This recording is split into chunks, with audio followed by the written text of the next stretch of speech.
Morning, Shalom Aleichem. We all get a Mazel Tov today. Mazel Tov. Well, Hashem, it's a year anniversary to the time we started this year. It was Parasha Chaye Sarah. In Mitzvah Hashem, Ko Yiten Hashem v'Cho Yosef. We should be able to learn together for many, many healthy years to come. In Mitzvah Hashem. When I dedicate the shir to Ben Sion Ben Dosa, Atzlach of him, his family, B'chol HaNilvim Alav, in Mitzvah Hashem, as well as to the Hatzlacha of the soldiers fighting the Mesirus Nefesh, the kidnapped. The Mitzvah Hashem should be able to come home speedily, all healthy, body and soul, in Mitzvah Hashem. Chaye Sarah opens up with the death of Sarah Imenu. Sarah Imenu passes, and Avraham Avinu comes. Lispoida velivkoisa, he comes to eulogize her and to cry. So he's married to her for many, many years, 100 years, more. Biggest tzaddikus ever. How much should he cry? And yet the passage says livkoisa with a small kaf, and Rashi explains, brings some chazal, because he only cried a little. Sapele. You have the biggest tzaddikus in the world. How much should I cry for her already? Why didn't he cry? In order to explain that, we have to tell a story, a maise. Rav Ovadia Yosef Zatzal sitting shiva. I think he was sitting shiva for his son. And a Talmid Chochem, Ashkenazi one, comes to visit him. And when he leaves, he says, as the minhag of Ashkenaz, Hamakom yenachem eschem besoch sh'ar avei Tzion v'Yerushalayim. In Yerushalayim there's a minhag, we add a few more words based on the pasuk in Yirmiyah, V'lo tosifu leda'ava od. Should never have any more sorrow, any more pain. So the people around him look at this Rosh Yeshiva, Talmid Chochem, and they say, Rebbe, it's a Sefardi house here. That's not what we say here. What do they say, Sefardim? Tenuchamu min hashamayim. Some say min hashamayim tenuchamu. Also works. So he apologized. He wanted to say the right thing. Already says, no. I'll tell you why he said that to me.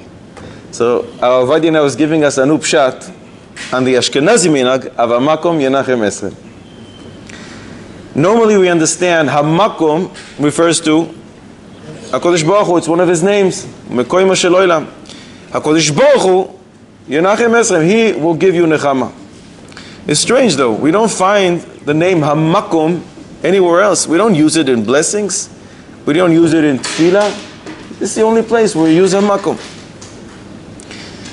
So Avadiah explained, why is it that Avraham Avinu cried a little for Sarah Imenu, the biggest tzaddikus? Because he made a very simple calculation. Where is she going now? To a much better place. She's going to go be with the Kodesh Baruch Hu, all the tzaddikim and all the tzaddikuses. Why do I have to cry? I don't need to cry. She's going to Olam HaEmes. She's leaving Olam HaSheker. It's much better. But if I don't cry, what are people going to say? Look at this guy. Shh. Married to her for 100 years. The biggest tzaddikus, he doesn't even shed a tear. He's a cruel individual. Tzchil Hashem. Marisayin, I'm going to cry. But I don't really need to cry because she's going to a better place. I'm going to cry a little. With that he explained what this Talmid Chochem told him. Hamakom, we thought it's referring to Kodesh Baruch Hu, no. Hamakom, the new place that the Niftar is going to. Yenachem Esrem should give nechama to those who are sitting Shiva. It's a whole new pshat, a whole new understanding. We thought Hamakom refers to Kodesh Baruch Hu. It's true, that's the pshat. But as well, and this should give a lot of nechama to people who are sitting Shiva. Hamakom, the place that the one who departed is now in. Since an Adam Kasha, you know where we're going. He's going to Gan Eden. That should give nechama to the mishpacha, and they should know no more tzar and no more pain. It's Totally different. Hamakom, we thought, refers to Kodesh Baruch Hu. Kodesh Baruch Hu is going to give nechama. Now we're saying this is not referring to Kodesh Baruch Hu. It's the new Metzius. Hamakom, that the place that the Niftar went to, that should give you nechama. Of course, it's through HaKadosh Baruch Hu, but it's knowing what really goes on. Where does he go? To Olam HaEmes, to a better place. That better place with all the tzaddikim sitting and learning Torah from HaKadosh Baruch Hu's mouth, that should give nechama to the Niftar. There's a big machloikes. Maybe once we mentioned it. In that case, though, then it's hard to, okay, a regular Zokain, Chas v'sholom, if a child, Chas v'sholom, or what do you call it? Can you say the same thing? Even better. Even better. An under 13 years old never sinned. Pure neshama goes right back to the source, the heavenly throne, without needing to go through a cleansing period like most people. Tell the parents that. You go tell the parents that you can't say that to the parents. You're asking if this can apply to an under 13, even better. Kids who die under the age of 13, the Mekubalim explained to us, are a gilgul of... They're 19. That's even better. Where are they going?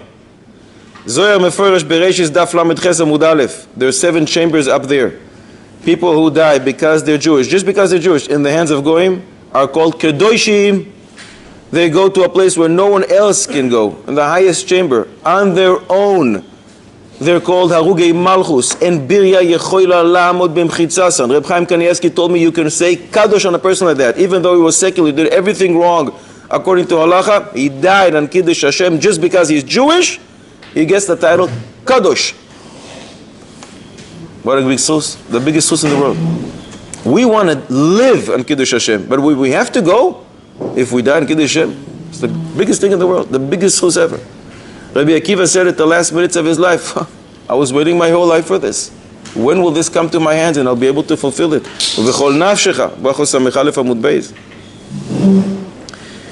There's a big machloikes. What you said, I'm not your spokesman. That you're going to have to tell him after this year. There's also, if someone were to come to those parents 19 years before, say it was a 19-year-old, they say, I'm going to be giving you a gift, but I'm coming back in 19 years to take back the gift. You have a choice. You want the gift for 19 years, or you'd rather I don't give it? More than that, when I take back the gift, know that it should be a korban atonement for Klal Yisrael and protect us, and who knows how many lives it saved. Who would say no?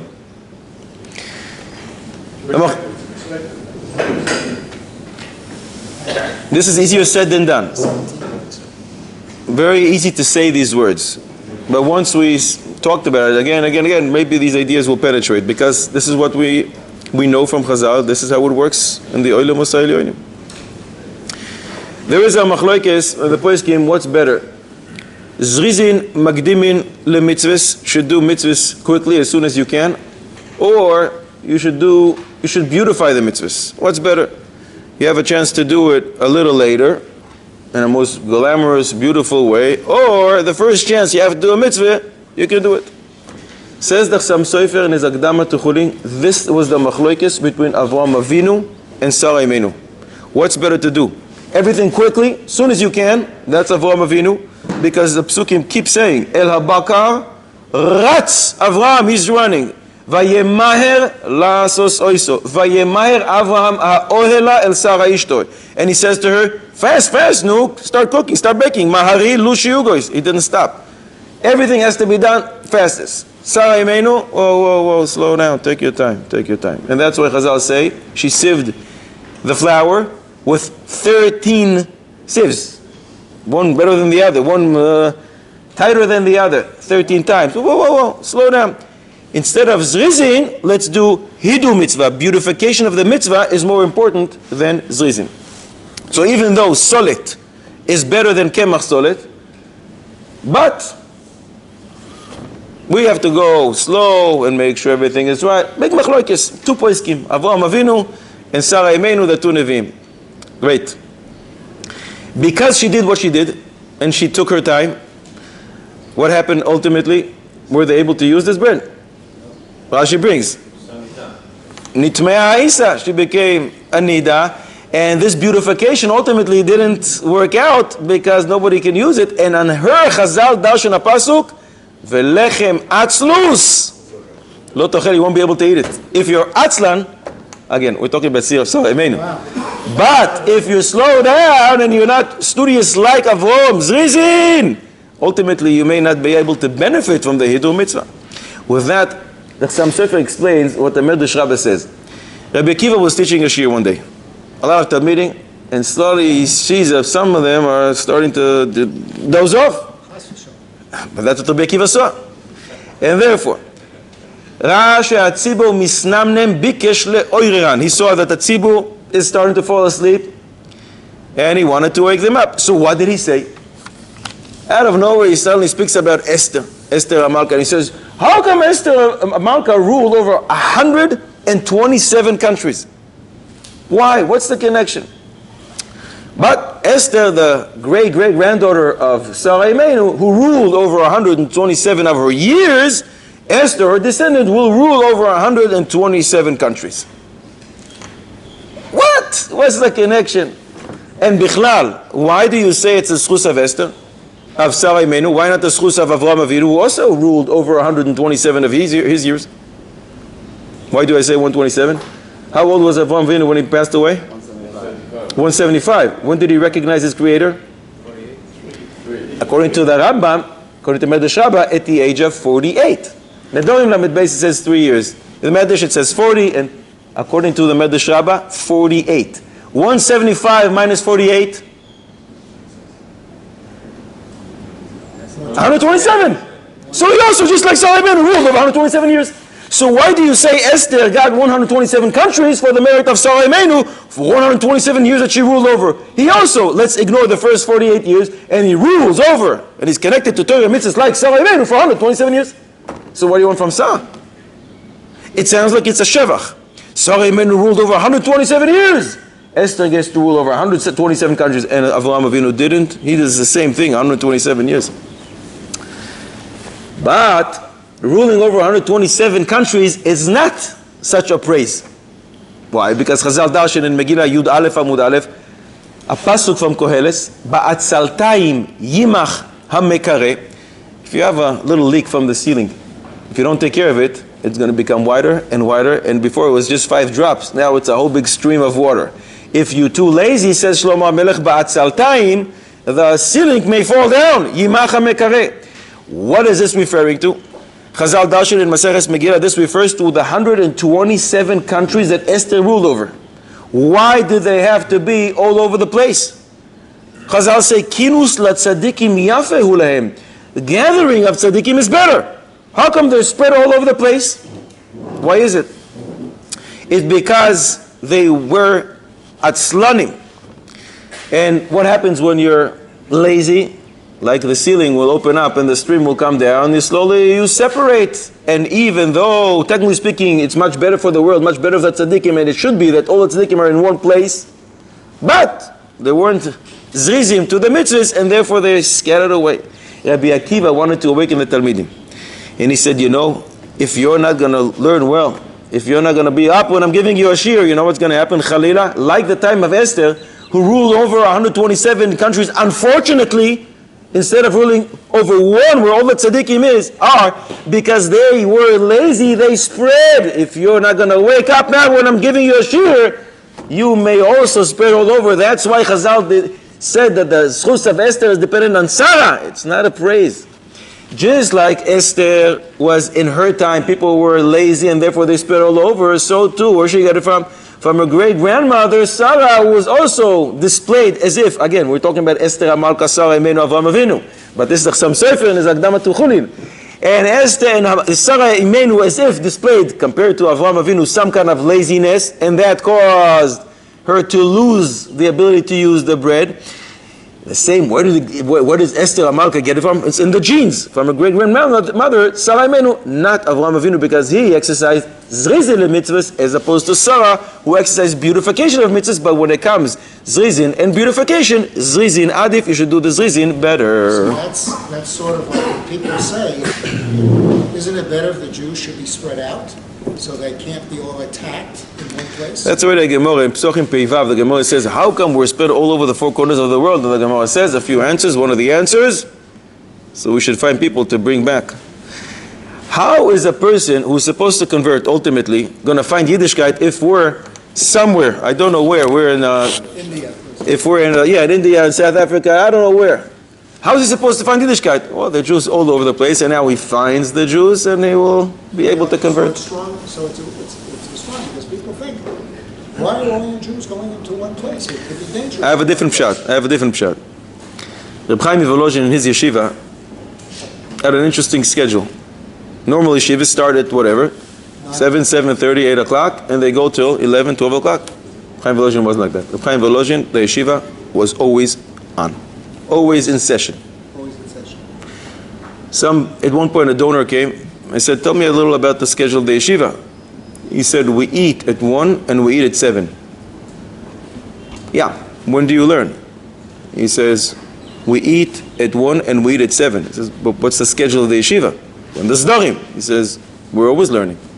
He had shifts of different students at different times, so 24 hours, 7 days a week, somebody will be learning. Why? Because he writes in Nefesh HaChaim that if there will be a moment, one moment in the world without Torah, the world will cease to exist. He was afraid of that.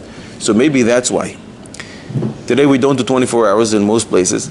So when we are sitting and learning here, somebody else is sleeping, I don't know where, in Australia or in America. When they are learning, we are sleeping, so it comes out there's always somebody who's sitting and learning as Mekayim the world. Maybe that's why. I've seen some Sefer says there's 2 days of Purim. Why do you have 2 days of Purim? All the other Yom Tov are not 2 days. Because Purim, you have a problem.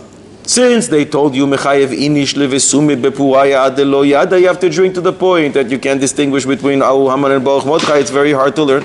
So if Klal Yisrael would be drunk in 1 day, who's learning? If there's no learning, the world ceases to exist. So therefore they split it into 2. When people in Yerushalayim get drunk on the 15th, we're still learning. When we get drunk here, they're still learning. Mibele, there's always a kiyum. People in the world, all over, somewhere, someone is learning as Mekayim the world. Maybe. There's a pasuk in Mishlei, Soine Matanos Yichyeh. A person who hates to receive gifts will live. Great. Rivka Imeni was Mekayim the whole Torah? Of course. Including the Rabbanon, including the Gdukeim, including Minhagim Tovim. It's Pashut. All the Imahos, just like the Avos, were Mekayim the whole Torah. Eliezer comes and gives her a lot of gifts. All kinds of beautiful jewelry. Sure, bring it on, and she takes it. Rebetzin, you didn't hear about the Pasuk.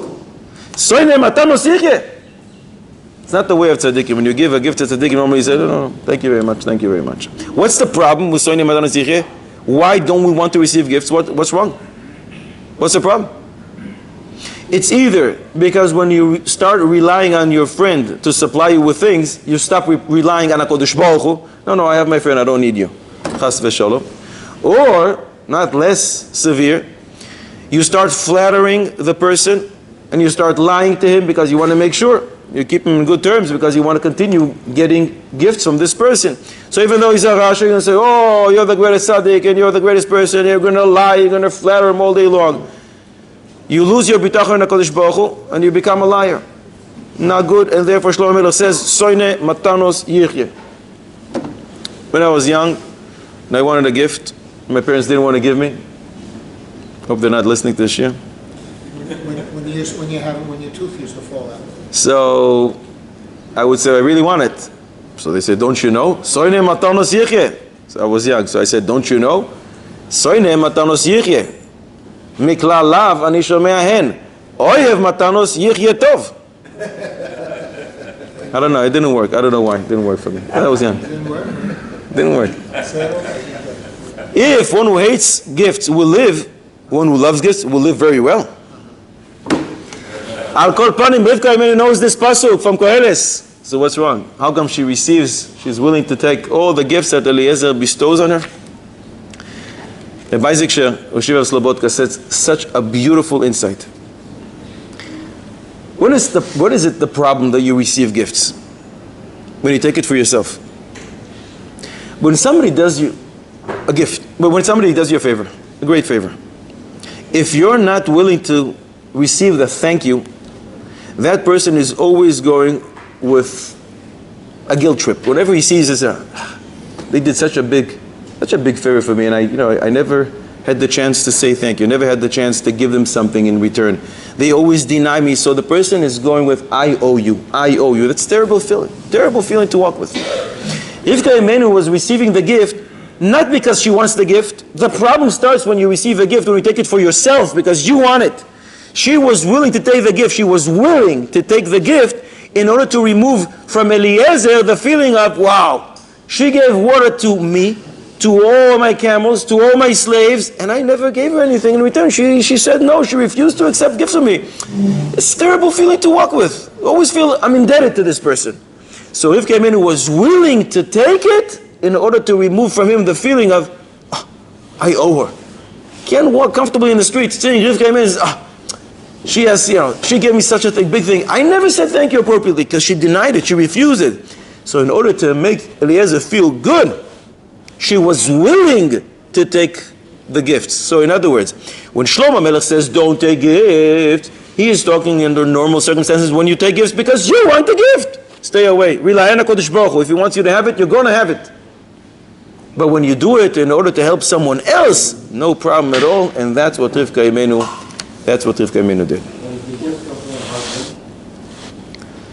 What kind of Shalom Bayis is it going to be if she always says, no, no, no, no, no. And he loves her and he wants to show her that he loves her and he buys her another gift. He says, no, I don't want your gifts.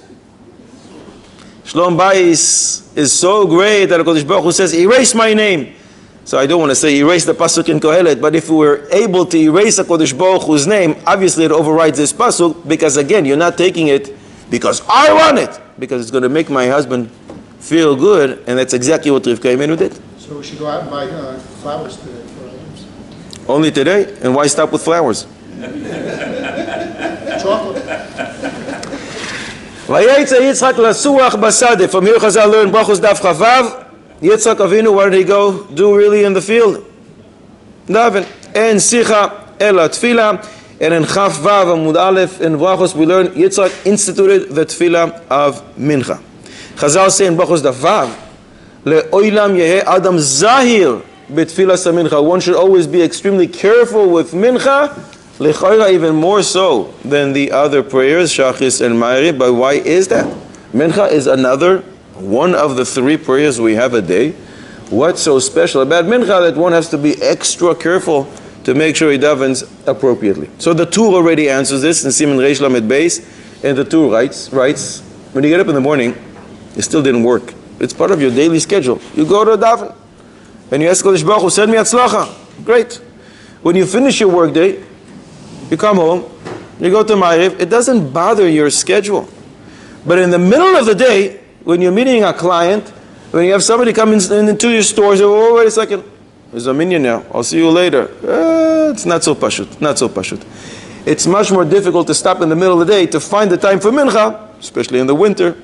Meimele says the Tur, that's why Chazal say, le'oilem yehe adam zahir bitfilas mincha, be extra careful dafka mincha, more so than shachis or ma'ariv. Not that mincha is more important, it's just a technical thing. It's harder to commit to mincha on a regular basis. That's how you become a millionaire. What's that? That's how you become a millionaire.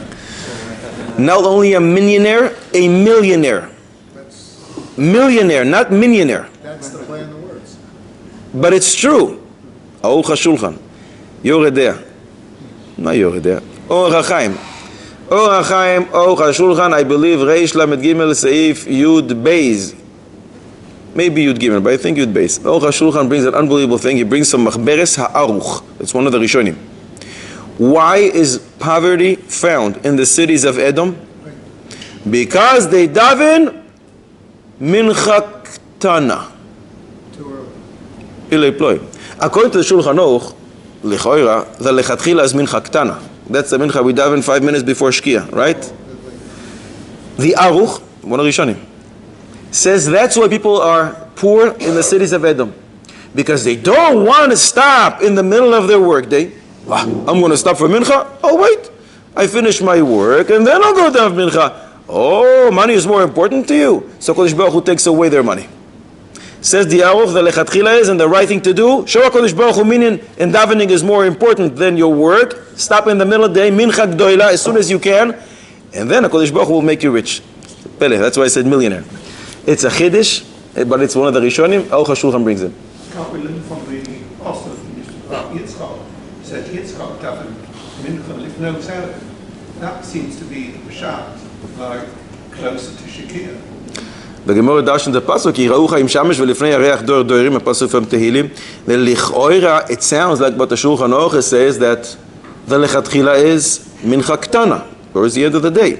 There are many Rishonim that say is lechatchila to daven mincha gedoila, But even to those who don't, there's a reason why many people do daven, many gedolim, many yeshivas, dafka daven mincha gedola, not mincha ktana, because of a technical problem. You can't eat a seuda before mincha, so it's going to ruin the whole schedule where the talmidim are going to have to stay hungry until 5, 6, 7 p.m. Talmud Torah is d'oraisa, davening is only d'Rabbanan, so if it's going to bother their normal schedule, or because of fleishik and milichik and nishivis, so there's many reasons why dafka daven mincha gedola, but lichoira, according to the language of Shulchan Aruch, v'lechatchila is mincha ktana. There's a big machlokes about that. But maybe in a different way, a few different ways, why is it that one has to be extra careful dafka with the tefillas of mincha? Medrash Talpios, and Zohar HaKodesh also says, in Bereshis Daf Reish Lamed Amud Aleph, mincha is time of din, strict judgment in the world. Mimele it's pashut. If it's strict judgment in the world, you better be extremely careful every single word you say. Khalila, you want to say something wrong at the time the strict judgment rules over the word and not midas rachamim and chesed. Maybe in a different way. Yalkut Ruveni brings that at the time of mincha, Moshe gave us the luchos. He came down on Yom Kippur at the time of mincha. That's the case. What does it say in the luchos? You better fulfill everything that I'm giving you. So at the time that you receive it and you say, yeah, sure, nice of an Ishma, at the time that you accept on yourself all the mitzvahs, that obviously includes mitzvahs d'oraisa and mitzvahs d'Rabbanon, obviously you have to be extremely careful that you practice what you preach. Or a different way. According to Rashi, Kiddush, big Kiddush. According to Rashi, in Yuma Daf Kaf Ches Amud Aleph, minchas d'oraisa. It's the only davening which is d'oraisa. And Rashi brings the pasuk that we started with, Vayetze Yitzchak lasuach basad. He brings some here. It seems from Rashi, minchas d'oraisa. Mimele, since Shachis and Ma'ariv is only the Rabbanon. Minchas d'oraisa, according to this, of course, le'olam yeheh adam zayah, but tefillah mincha, that's the only mincha, it's the only tefillah that you have d'oraisa. Maybe in a different way. Yuma, Kaf Ches Amud Beis. That's interesting. Rashi over there was in Tanis Kaf Ches, and now we go to Yuma, Kaf Ches. That was Amud Beis, Amud Aleph, now Amud Beis. According to the Gemara in Yuma, Avraham Avinu davened mincha gdoila, not mincha ktana. As soon as there was a little shade on his eastern wall, time to daven, and he stopped everything and he davened. If that, and the Gemara brings a raya from there to the zrizus, which we discussed before. Avraham Avinu, he runs to do mitzvahs as soon as he can. It comes out if you daven mincha with zrizus, and you daven mincha as you should, you do 3 for the price of 1. First of all, you're walking bedaki avos. You're walking in the path of your forefathers. You show zrizus lemitzvos like Avraham, and you're davening at the first possible minute, and that shows how dear it is to you, the tefillah. And remember, a person who's zahir to do that, that tefillah should be accepted in Hashem berachamim. Reb Chaim, like the Chazon Ish, always daven mincha gedola. Reb Yaakov Emdin writes in his siddur, another Kiddush, who instituted mincha? Yitzchak. So you want to tell him Avraham Avinu didn't daven mincha? Chazal say in Yom HaChavches Amud Beis, in Kiddush Pei Beis Amud Aleph, Avraham Avinu was mekayim the Old Torah, even the Rabbonons, even Erev Tafshidin. So he didn't daven mincha, huh? How is it possible? Says Rabbi Yaakov Emdin, of course he did. Yitzchak instituted it for generations. Avraham Avinu used to daven mincha as a nedava. If that's the case, and mincha is a nedava, what kind of a nedava is it if you don't have sincerity, you don't have kavanah? So therefore, le'olam yizayir adam b'tfilas mincha davka, because if you're obligated to do something and you do it, okay, fine. You did what they told you. But if you're not commanded, and it's an element of nedava, how can you do a nedava without kavanah? That's meaningless. That's why Chazal said, le'olam yizayir adam b'tfilas mincha, more so than the others. What's interesting is we always quote this. Le'olam yizayir adam. Chazal say the same thing about Ma'ariv as well. And therefore we'll go with Tfilas Avos as Rishus, and we accepted it ourselves as a Choyva, so how much more so? What does it mean that he davened the same tefillos that we do now? Because Chazal came later to institute that. What did he actually... Are you denying Ruach HaKodesh and Nevuah that Avraham Avinu had? He doesn't know what they're going to institute later? And even if you even if you want to say that the formulation was different, that's not a problem. Everybody used to daven their own prayer according to their own. The Rambam says Sachu Salashon, according to whatever comes in your mouth. But then Chazal say it doesn't work like that, and some people are not able to do that, so they instituted a nusach which is for all of us. So Avraham Avinu daven mincha according to how they daven all the way, many, many hundreds of years later, until the point where Anshe Knesset HaGedolah instituted the formulation that we have today. So even if you don't want to say that he davened the Shmoneh Esrei like we did, he davened his own Shmoneh Esrei. There's no problem. Is there any difference in the importance of davening mincha gedolah once held on Shabbos compared to weekdays? Because I see on Shabbos, the Kalal, the number of people that go to mincha gedolah is quite small. Shabbos lich'oira, there could be another advantage. There's a machlokes when you eat shalishudis, should you eat it before mincha or after mincha? Also, so if you daven early, you'll definitely be able to go with all opinions that you eat after mincha, which is definitely better for all opinions. Some say you can also eat it before, but it's definitely better after. If you daven early, and you'll be able to eat shalishudis already early, so then you won't have a problem with Melave Malka. Another technical problem, if you eat very late in the day, especially in the summer Shabbos, and you eat Shalishudis at 7 or 8 o'clock, how are you expected to eat Melave Malka without eating Achila Gasa? That's preparing on the Shabbos for a weekday, isn't it, really? What's that? If you're eating, if it was scheduled, you're eating on Shabbos in order that you're going to leave time for mincha, for Melave Malka, then you're preparing something on Shabbos for a weekday, what you're going to do after Shabbos goes out, aren't you? That's not called preparation. Yeah. Preparation is something I can't do right now, so I'm going to talk about it. I'm going to drive on Sunday at 2 p.m. You're not allowed to drive on Shabbos, so you can't say that. A preparation which is a tircha yesera, extra work, cannot be done as well. There's no preparation there. Anyways, I'm going to daven. I'm just scheduling it accordingly in order to do another mitzvah Motzi Shabbos. It's not called the achana, it's not a problem at all. Now we're moving a little into Inyana Deyoima, wartime. There is a procedure in the army called the Hannibal procedure. You familiar with that? What does that mean? About 25 or 30 years ago, the Israeli army was afraid that people from the north are going to come and kidnap soldiers or citizens, and they put up signs all over near the north, on the north border. Anybody who tries to kidnap one of our soldiers or a citizen will not be able to go back behind the border because we're going to explode the entire car, including everybody is sitting there, including our guy. Now that's what we don't want to do that. We don't want to kill our guy, but that's ultimately what's going to happen. So don't attempt that because it's not happening. This was done for two reasons. To make sure they don't do this. And if they do kidnap a soldier, they can get a lot of information from him. So we don't want our people there. Then we're going to have to negotiate with them and release, as we did many times, many hundreds of people for one person. We don't want that. So we're saying loud and clear, there'll be no mistake about it. If you try, you will die. Everybody in the car will die. The shaila is, can you do this halachically? Can you do this? Halachically. It's a suicide or it's functional? We're going to shoot a missile at the car, no one will survive. And by definition, when we do that, we lose our guy. Can you do that? But the one sending the missile is not the guy. We are. So the army. What's about, there's somewhere there is the long road that is short and the short road that is long. Eruvin und Gimen. Right? That's what Bruya told to the guy from the Galil. He asked, well, where is it? How do I go to the Galil? How is that going to help us? The connection is, okay, here we kill 4 people, including that soldier. But if we don't do that, then we make 20 soldiers or whatever, and then it will be all again, and we have to release.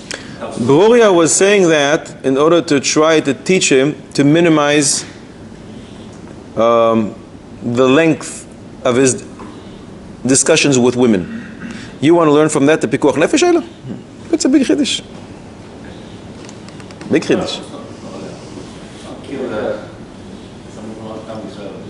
I can't hear you. You can't kill someone that you kill another Jew. So you're saying no good. You have a raya? As a threat. It's a threat for Klal Yisrael. Every single week they're going to kidnap somebody else if you don't do it. And they're going to get a lot of information from the soldiers, and who knows what's going to happen next. And if we negotiate with them and we have to release 500 terrorists and they go back, you know what happened with the Gilad Shalit deal? How many did we free? 1,000? I think 75 or 80% of them, it's more, went back to terrorist activity. Some of them were actually are the ones who came in Simchas Torah.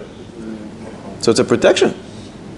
What are you saying? Greatness of Pikuach Nefesh, that all the more so here. In other words, the life of a Jew is so precious that how could they permit killing a Jew in order to maybe save all kinds of information? You're saying this is a vada, you're killing him. It's a safek, what's going to happen next? You have a raya? I like your svara. Do you have a raya? In order to paskin pikuach nefesh, we're going to go with svaros. No matter how great and beautiful the svaros are.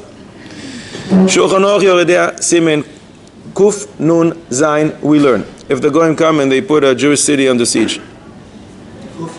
Kuf Nun Zayin, 157. And they say, hand us over one Jew. Otherwise we kill you all. The halacha is you're not allowed to give over a person. It's from Yerushalmi and Trumos. Unless he's Chayav Misa. The Mishnah brings over there, like Sheva ben Brichi, Sheva ben Brichi, who was Chayav Misa. If he's already Chayav Misa, you can give him over to the Goyim. But if not, you're not. You're not allowed to. Lichoira, this is similar. If the person who's kidnapped is not Chayav Misa, how come you're sacrificing him? Is this the same shaila like we are dealing with? About 75, 80 years ago, there was a maaseh. Terrorists threw a hand grenade into a room full of soldiers. Imagine a place this size, and it rolled to one side where a lot of soldiers were there, let's say 40 guys. The last second before it exploded, one of the soldiers kicked the grenade to the other side of the room where there was one soldier, and it exploded, and he died. So the Chazon Ish was asked, was this allowed? Will we recommend doing this next time? Until now, this guy wasn't in any harm's way. If it's going to explode over there, it's going to kill all the 40 over there. Nothing's going to happen to him. You killed him. Chazon Ish wants to say a tremendous chiddush. Don't call it a maaseh hariga. Don't say that he killed him. He was involved in a maaseh hatzala. He was involved in saving the life of 40 people. You're right, one guy died, but he wasn't trying to kill him. Don't call it a maaseh hariga. The Chazon Ish is dealing with something which back in his time sounded like science fiction. And the Chazon Ish says, if an arrow is shot and it's going to fall into a group of 100 people, and you have the ability to redirect it mid-air to fall over on a group of 30 people, can you do it or not? Arrows redirecting 80 years ago, what are you talking about today? That's exactly how the war is conducted now. Ruach HaKodesh. Says the Chazon Ish, don't call it a maaseh hariga, it's a maaseh hatzala. You're saving 70 people's lives. But everybody likes to quote the Chazon Ish as if this is how he decreed. The Chazon Ish leaves it with a question mark, tzarich iyun. So we don't have a decisive answer from the Chazon Ish, but the Tzitz Eliezer was asked something which is similar. A car was driving down the Carmel mountain. He was going in Haifa, down a mountain over there, and suddenly he lost his brakes. If he continues going straight, there's 10 people on the road, and he's going to hit and kill them. No question about it. He can turn to the right, go on the sidewalk, there's only 2 guys. Should you turn the wheel to the right, kill 2 guys, and save 8? Or should you say, I can actively go and put in harm's way 2 individuals who until now were not in danger. I'll be passive and let 10 guys, make it nicer, 25, make it 400 people die. What do we do? Tzitz Eliezer, Paskins, Shev ve'al taise adif. Be passive. The same would be in the case of the grenade? Lichoiraya. Based on that, lichoiraya in our case, Shev ve'al taise, be passive. Rav Elyashiv Zatzal was asked. The terrorists kidnapped someone, and now they're using him as a human shield. Don't shoot me because I'm holding your guy right in front. If you shoot, you shoot him. Can we shoot? Can we shoot the terrorists in order to eliminate them, knowing We're not going to try to aim at our guy, but we know what's going to happen. Can we do that? And Rav Eliashiv said, yeah. He took a Jew as a human shield. And Rav Eliashiv said, if no matter what, we know that they're going to kill him, you're allowed to do this. If you don't know, and there's going to be some negotiations with them, so you don't know for a fact, then you have to be passive. According to that, what the Chazon Ish was saying is that potentially this is a Maaseh Hatzala, that in case you don't know that the single soldier would actually die. If you knew for a fact that everyone in the room would probably die, so then you would, no problem, you would be able to do that. No question about it. The only tzarech iyun is, if until now he was not in harm's way and you rolled it towards him and because of that he dies, maybe then it's Maaseh Hatzala, Maaseh Hariga, maybe then it's wrong. I heard often the story, if there's a group of people, they say, we're going to all shoot you unless you tell us where Lodi is, and I understood it was forbidden to do this. That's what the Shulchan Aruch rules la'alacha. You can't hand over a person unless he is chayav misa. This doesn't sound like a similar case to the pushing the grenade or other things like this. Pushing the grenade is something that's going to kill me. I'm moving it away from me. I'm involved in hatzala of myself and everybody around. Says the Chazon Ish, maybe I'm saving my life. I'm not killing anyone. You're right, somebody's going to die. I'm not trying to kill anyone. When you're handing over the person, you say, here, take him and kill him instead of me. That's my Maaseh Hariga. But if I say, take him, I'm saving myself off. Not when you already threw at you something that's going to explode in your face. I'm just moving it away. I'm involved in a Maaseh Hatzala. Again, the Chazon Ish leaves it with a question mark. It's a tzarech iyun. The Tzitz Eliezer, because of what you're saying, says you can't do that. Shev ve'al taiseh adif, be passive. Lemaiseh, in our case, if the government would have a rule, we do not negotiate with terrorists, period. So that means if they did capture some people, ultimately they will kill them. And if that's the case, you'd be able to go and explode them all.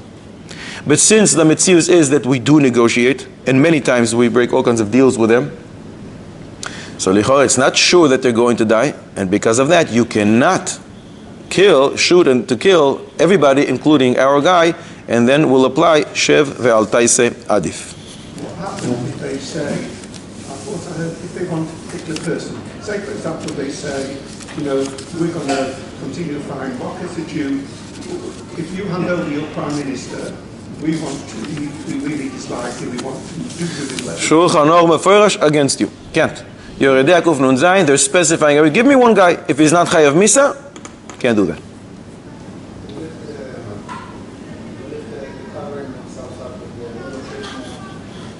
They're hiding behind their own people. So there's no question that you can take from that. Yeah. We don't like to do that. We spoke about it a few weeks ago. We don't like to take civilians' lives. Every civilian that dies is a tragedy. But if that's how they're playing the game, we try. We give them time to evacuate. We try in all kinds of ways to be very careful. But that's the nature of the war. People will die in war. And if they're doing that intentionally, it's their own people.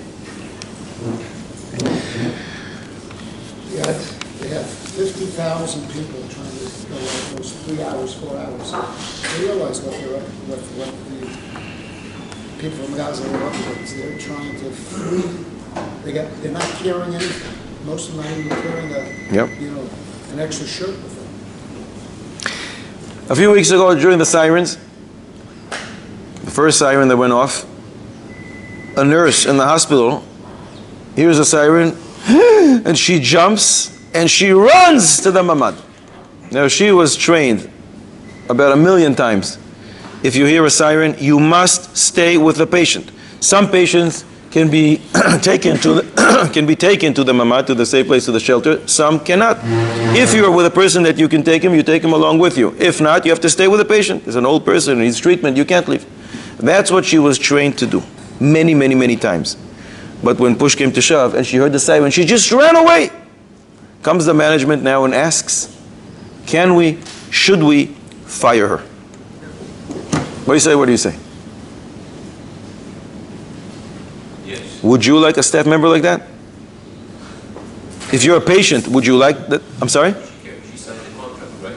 She signed the contract that she has to listen to her boss. This is one of the instructions that she was given. Was it chronological It doesn't say in the contract that if you don't listen when there's a siren, don't listen, we're going to fire you. But the contract seemingly should obligate you to do everything that's in it. And one of the things is, this is what you're trained, these are the directives that you have to follow. Did the patient die?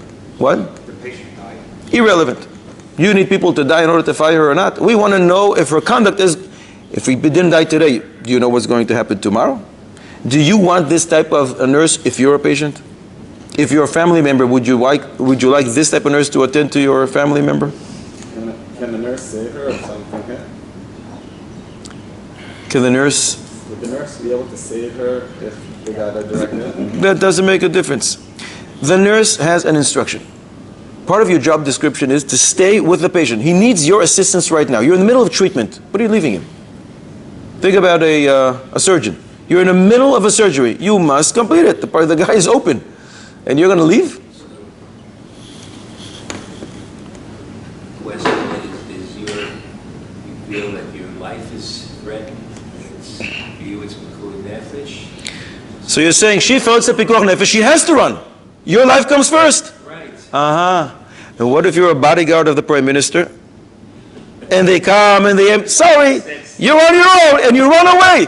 You're hired for that job. If you're the captain of the ship, can you say, we'll see you later, hopefully. And you go out first, you have to stay the last one.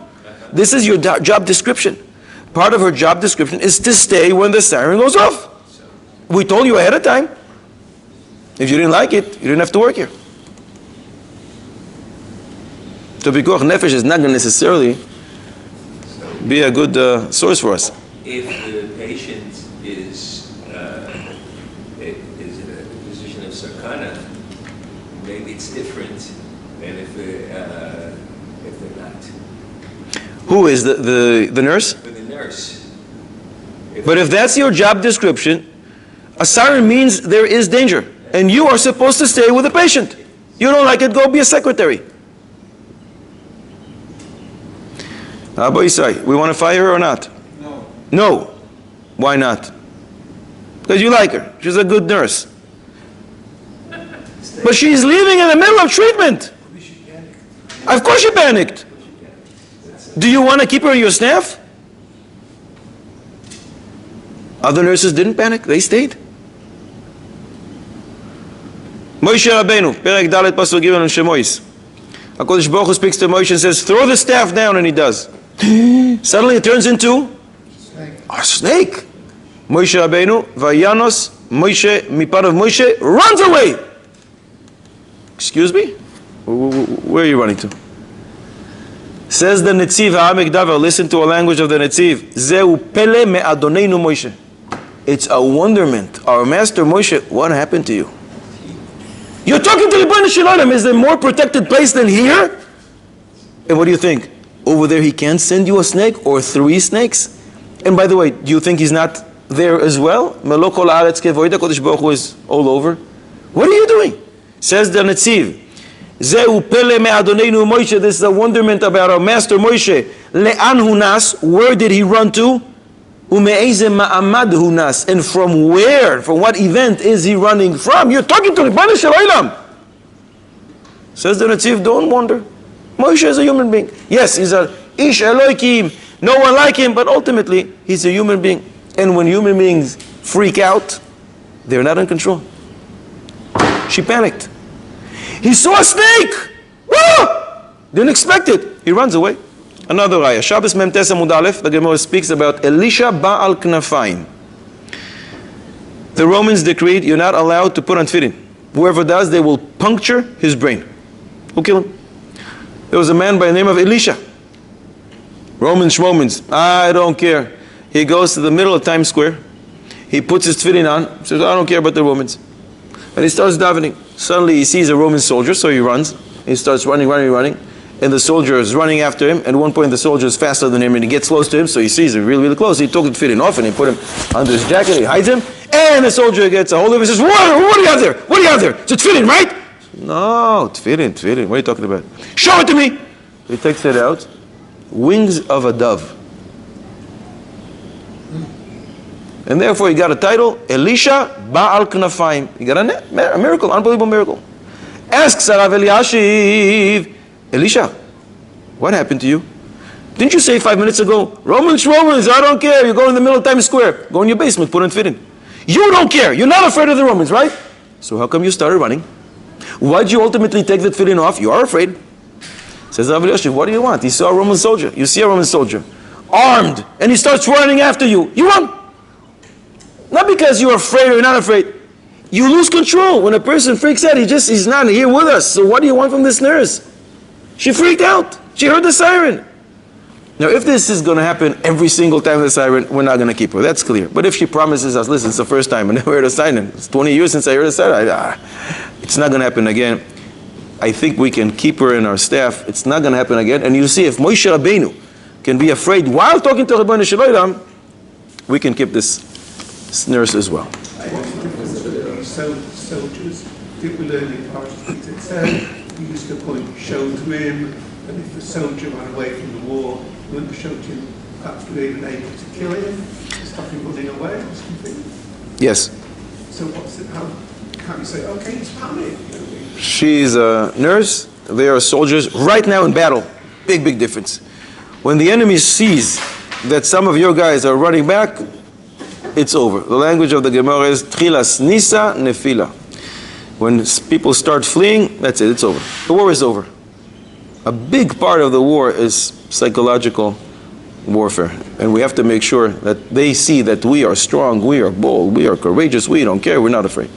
I have a nephew who was in the army, and he was trying to be a pilot. And he said there are like 14 shlavim that he has to go through in order to be able to do it. And they put them through a rigorous. He said he'd after Shlav 10, he said he couldn't do it anymore. The pressure that there was on there, they put them, they do everything possible for them to say, what would be if this thing happened? And he said he couldn't take it anymore. So they purposely trained them that way because in trying to get in every situation like that, Sure. they should react, the proper way as opposed to... Sure. There's a doctor who asks, some of the terrorists that were injured were captured by us, and now they brought him in, and he is supposed to treat this barbarian, cruel terrorist. I don't even want to call him a human being because I'm not sure who they are. He says, am I allowed to, should I? How do we look at this?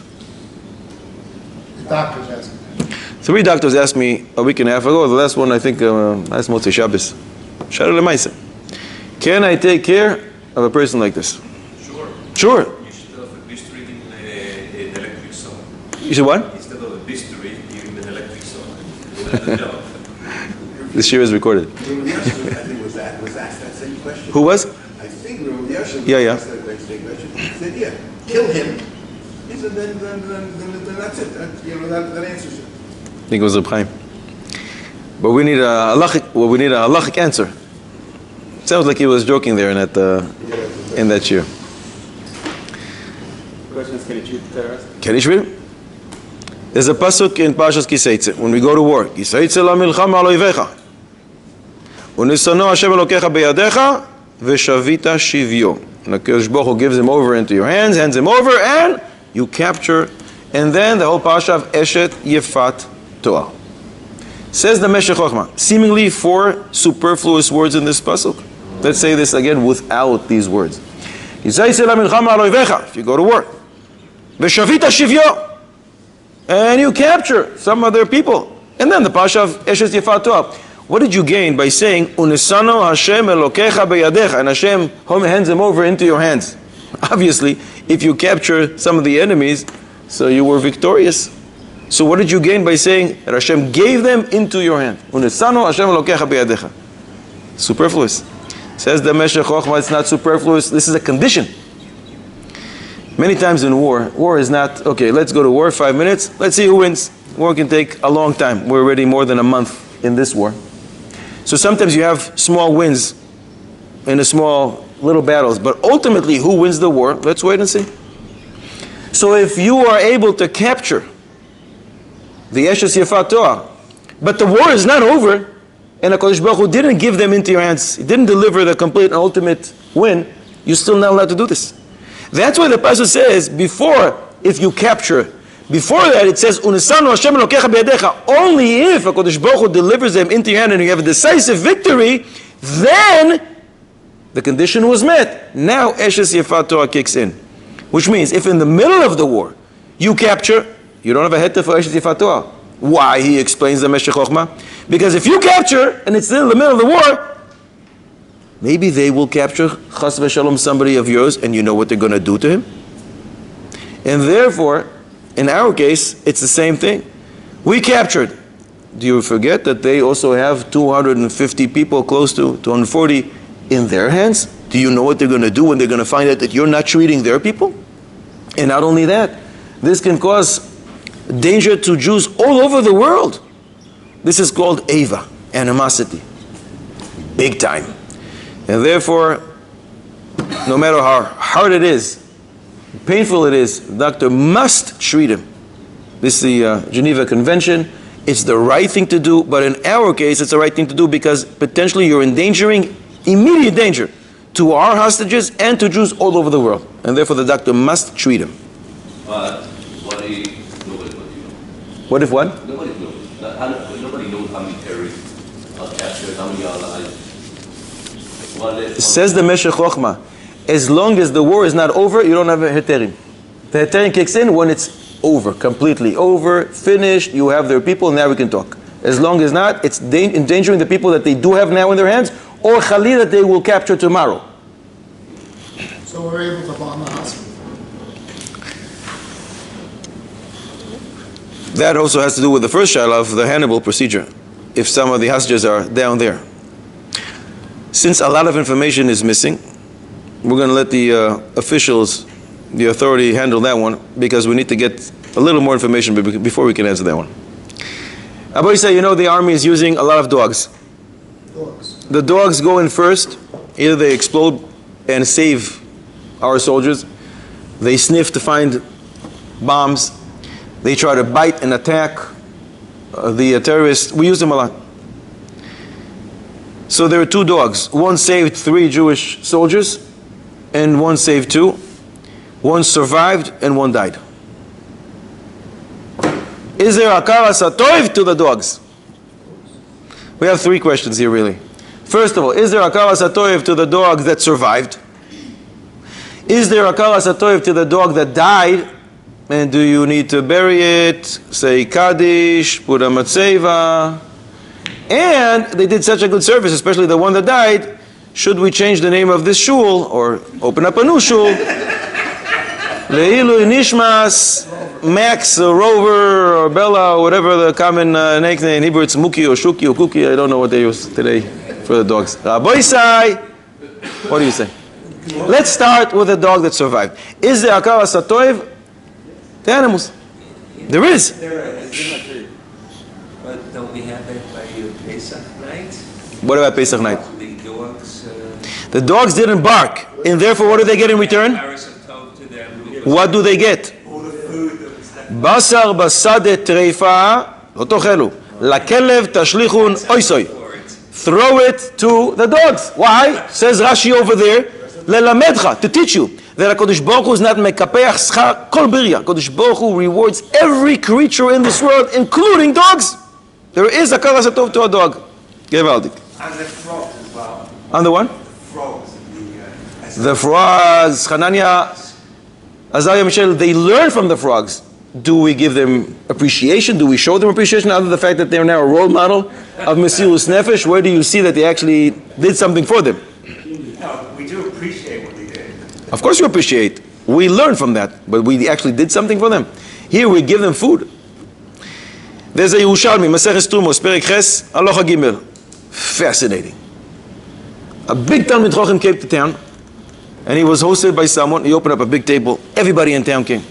He put the Talmid Chochem at the head of the table, and he sat right next to him, his dog. Talmid Chochem says to the owner of the house, "You trying to disgrace me? Why are you putting a dog next to me? What did I do wrong to you? You don't even know me. Why are you mevazing me?" And the guy says, no, chas v'sholom, we'll never do that to you. But last week, there was an armed robbery here. And the attackers came at my wife, and this dog Mesirus Nefesh. He jumped at the attackers and he saved my wife's life. And the Gemara doesn't make fun of this. It sounds it's legitimate. You're giving appreciation to the dog. You see, there's no problem. Why is the kelev, a dog called kelev? In Hebrew, it's not an arbitrary language. Everything has a source, everything has a meaning. The Maharsha in Sanhedrin Tzadizayin says, kelev is kulo lev. He is all hard because he is loyal to his master. So appreciation for live animals, for a dog, seems no problem. What about the dog that didn't make it? Kaddish for the dog that died. Mesirus Nefesh. Putting a matzeva. What do you say? And if so, what do you want to write in it? The Kiddush? What are you going to write in it? You're saying no, it's a no-brainer. This not a person with a person's neshama. He doesn't have a neshama, and therefore? Therefore, why would you say Kaddish or do things that he did for a person that's a neshama? Okay. Same page on the Yerushalmi. Same page. Another Maaseh. Shepherds milked a cow. They wanted to drink the milk. They left for 5 minutes. They came back. They're about to drink. When they were gone, a snake came, drank some of the milk, and put its poison there. The dog saw it. The shepherds didn't. So the dog starts barking like crazy. But they don't know the barking language of the... So what's wrong with you? And they're about to reach for the milk, and the dog saw it. So the dog jumps at the milk. He drinks, and shortly after, within a few seconds, it dies. He saved the shepherds' lives. The Psikta de Rav Kahana says, Piska Yud Aleph, they buried it, they put a matzeva, and they wrote on it, Nefesh HaKelev. Chidish. It's Dafka Nefesh HaKelev, not Nishmas HaKelev, because the Kelev does not have Neshama, like you said, and therefore there's no need to say Kaddish. You're not going to elevate something that doesn't exist. The Kaddish is supposed to elevate the Neshama. If he doesn't have Neshama, it stops right there. But they didn't write the Kiddush. They didn't write the Kiddush. What does it say? They put a gravestone and they put on it Nefesh HaKelev. Chiddush. They didn't talk about his music. No. So lichoira, there is appreciation to a live dog. If you want to put a matzeva, maybe you can. I don't know what it's going to do. Definitely no Kaddish. But can we open up? What do you call him? Rover's yeshiva. Besmedish al Shem Rover. What do you say, Rabbi say? Dog cemetery. I would say no. No. No, because if you... Bizayon to Torah. I understand, but it'd be very funny. I mean, it would be... So we laugh. Oh, very good. Rava would open up every shir milsa de b'dichusa. Rava would always say a joke and then he would start learning. So you come in, you laugh, and you start learning.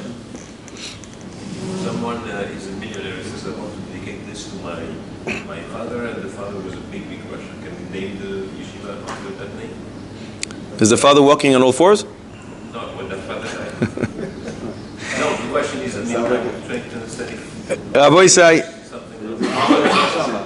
Yuma Daftes Amud Aleph. Rabbi Yochanan ben Tota. It's the only time I think in Shas Bavli he appears. I think he appears twice in Yerushalmi. Maseches Tumis. Twice Rabbi Yochanan ben Tota. What's Tota? What a funny name. Tota is a Tor. Tor is a shor. Taf and Shin switch off in Aramaic. In Hebrew it's a bull. What was his grandfather thinking, naming his father Shor? Rabbi Yochanan, the son of a bull. What does that mean? Taisus and the Ritva over there in Yuma Daftes Amud Aleph point us to a medrash. There was a Yid who owned a bull, and it worked for it. It worked for him. Everything was fine, but he became very poor. He had to sell it.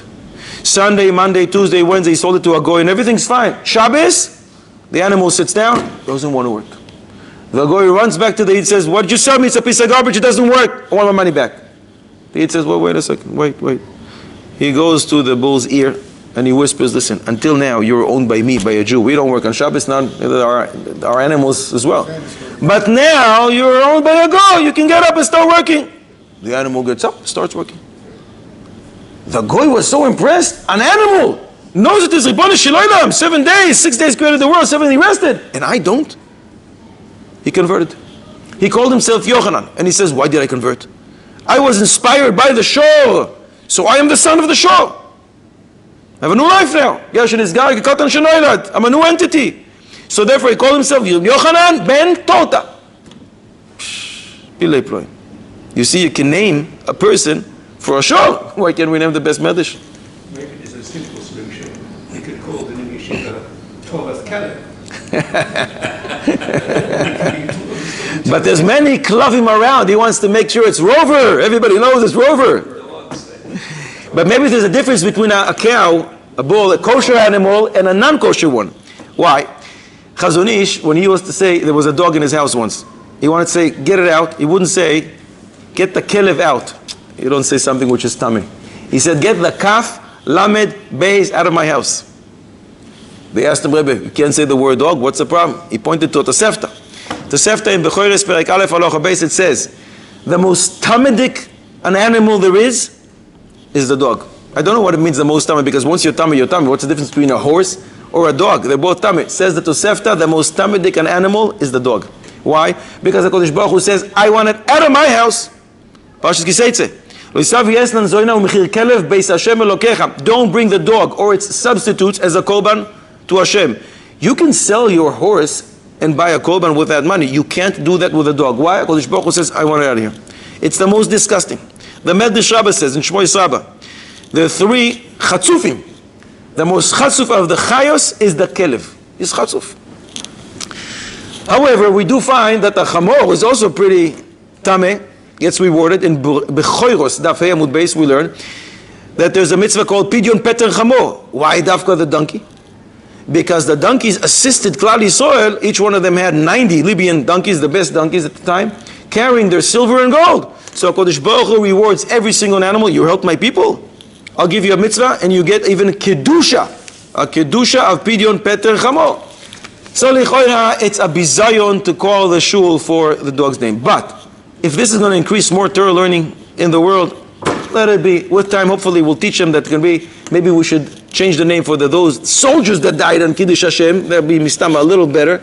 But until they figure that one out, lichoira, we should allow it. It could be that this dog is a gilgul of somebody else from a previous round, and he came just to rectify and complete his tikkun, and that's why it had to go this way. But this Hashallah, you have to turn into the Mekubalim. I don't know. Rabbi Yisai, I said, I think 2 weeks or 3 weeks ago, the amazing Rebbe Elchanan Wasserman, who says in his Akdama to Kovetz Shiurim that the reason that Saros come to Klal Yisrael, and he should know better than anyone, he was murdered in Kiddush Hashem in the Holocaust, is because of Shechichas HaTorah. And therefore what we can do, anything we can do to strengthen Torah learning, is the ultimate tikkun for the reason this came about. And Rebbe Elchanan adds a pasuk, a frightening pasuk. One who doesn't get stronger in these days transgresses the pasuk in Parashat Kedoshim. Lo ta'amod al dam re'echa. You see your friend's blood being spilled, and you have the power to stop it, and you don't. Chas v'sholom, we should not be liable to that, so we must get stronger in learning Torah. So I saw it and was mamish frightened. So quickly, I wrote a new book. It's been for a long time, but I sent it to the typesetter, and in Mitzvah Hashem, it's going to come out soon. If anybody wants to be involved, there's still spots for dedication. It's a big endeavor. It demands a lot of resources. Just want to finish. The book is about what? Shals Tshuvis Ba'alacha, and about the Parshas of the Torah, like my previous books of Poseach Es Yadecha. I just want to end with a prayer. Let us all respond by saying Amen. Achenu kol beis Yisrael, hanesunim batzara uvashivya, omdim ben bayam uven bayabasha. המקום ירחם עליהם ויוציאם מצרה לרווחה ומאפלה לאוירה ומשעבוד לגאולה ונאמר אמן.